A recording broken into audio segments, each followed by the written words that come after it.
What drives things in the universe to change their structure? What drives structures to grow into more complex ones, and what drives complex structures to recede into simpler ones?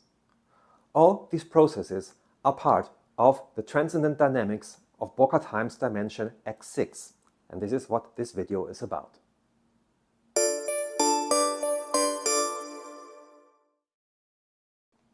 Hello and welcome to 6 Dimensions in Color. My name is Schmid, and in this channel I explain to you the worldview of Burkhard Heim in understandable language and with clear examples. This is video number 16 of the playlist that walks us through Burkhard Heim's 6-dimensional world. If you didn't watch these previous videos, you may want to start here so you get all the terms and concepts first. In the previous video, we learned that there must be a selection rule for the updating of a quantum process. This update may appear completely random when watched from the outside, that is, from 4-dimensional space. There is a selection law which decides which of the many possibilities for the next moment will be realized. The next moment being the next syndrome of the metroplex structure of the particle. The syndrometric tectonics lies in X6, so the selection law must also be something that is native to the 6th dimension. At the end of the last video, I introduced the term of maxim. The German philosopher Immanuell Kant defined this term in his Critique of Practical Reason as follows. Practical principles are propositions which contain a general determination of the will. They are maxims if the condition is regarded, but the subject as valid only for the will of that subject. In contrast to that stands the law, which has universal validity. A maxim is thus the subjective will of each thing dictating how its future should look like, always maximizing its personal idea of expression of happiness. And that even holds true for an elementary particle. Although the term maxim somewhat suggests a maximum, in terms of Heim theory, it is more generally meant as an extremal state. That means a relative minimum or a relative maximum of structure, but always a state of maximum harmony inherent with the idea inherent to the entity in question. Let's look at an example. Imagine you are playing chess.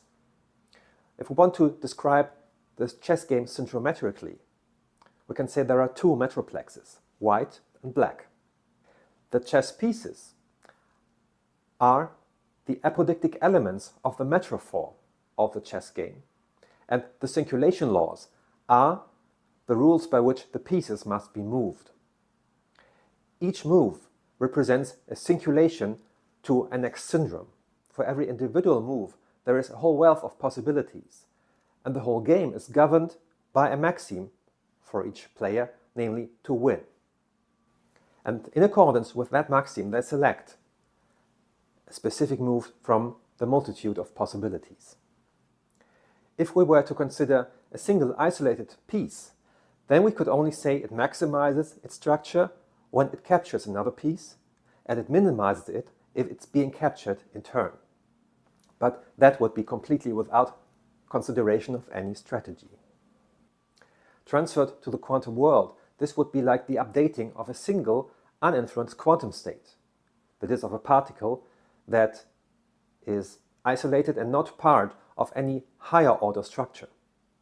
Its movements, or rather the probability distribution of its location and momentum, appear to the outside as completely random. Our singular electron or photon is, so to speak, indifferent to whether or not its state in the next moment represents a relative minimum or maximum of structure. And still, this does not mean that the quantum state is indeterministic in space-time. This randomness appears as the consequence of something else, namely the inner structure of the particle and its governing maxim in X6. Nonetheless, the equations of quantum statistics can be used to describe the system in practical application. Now, what if we have an aggregation of individual particles and a macro collective, as Heim named it to describe his intellectual level of totality 6. For the individual parts, the maxims of the parts still apply, which have no preference whether of minimum or maximum. But together, they act such that our macroscopic object has a definite state. This, however, is only the sum of the superpositions or the superposition of all the individual quantum states or probability states that rule the individual particles. So the definiteness of the macro collective is only pretended. The maxim that governs this macro state, however, is such that it always minimizes the structure and thus maximizes the entropy. That is why all the objects you possess will eventually break, including chess pieces. Heim called this a negative maxim, and he wrote it as the Greek letter mu with an indexed lower index minus. But now comes the big question. What if my material object is a living organism? We know that a living organism has higher intellectual coordinates. With our concept of metroplex tectonics, this means the gradual tectonics, which lies in x5, becomes more important. And it becomes increasingly important if the degree of organization rises through the totalities.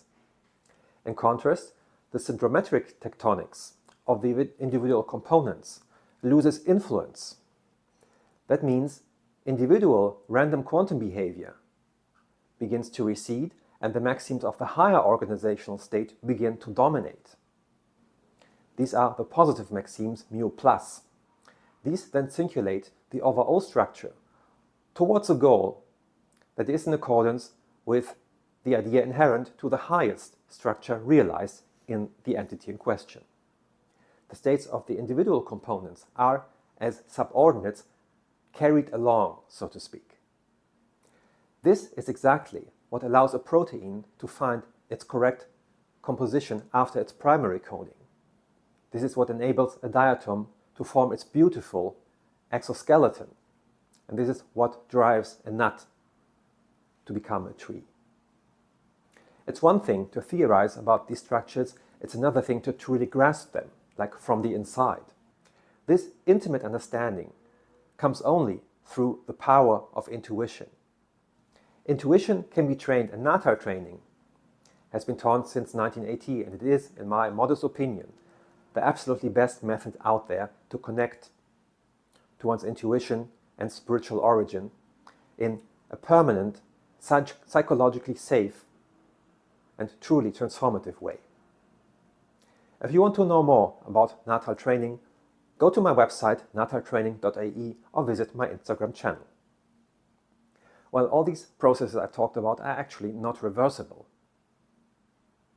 And this is a direct consequence of them being governed by the maxims of x6. Only viewed from four-dimensional space-time, physicists might ask why time isn't allowed to run backwards, or why don't we observe it? This is because everything is actualized through x6, and this is the true cause of the so-called error of time, or in Burkhard Heim's world, the irreversibility of cosmic motion. If you recall the designation of our two additional transcendent dimensions, and teleology, to have a goal inside oneself, that what refers to x5.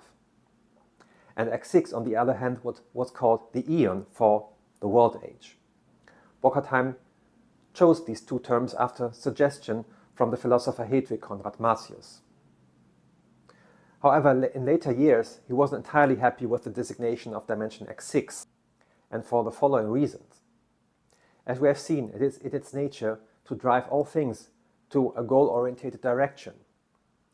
So, by the terms common to philosophers, this is a teleological dimension or direction. Teleology is exactly that something drives a thing towards a goal. This concept was entirely common and discussed by virtually all philosophers before the mid of the 19th century, when materialistic causality became dominant in the discussion. So don't get confused in this, because the world has the same root as entelechy, telos, the goal. Don't get confused about this. We'll keep using the traditional terms of entelechy and eon, but just keep in mind what it really means. X5 is the structure and X6 is the goal. We describe structure with the help of metroplex degrees, but the goal and strength of a development with the help of a maxim, which selects a specific structure from the numerous possible singulations of the metroplex. Now there was something else, namely the concept of televariance. The question now is, what kinds of maxims are there, and what must be their nature in order that the area of an entity that is governed by a certain maxim becomes televariant? If you want to know the answer, and if you like this video, subscribe to this channel, because this topic will be next in 6 dimensions and in color.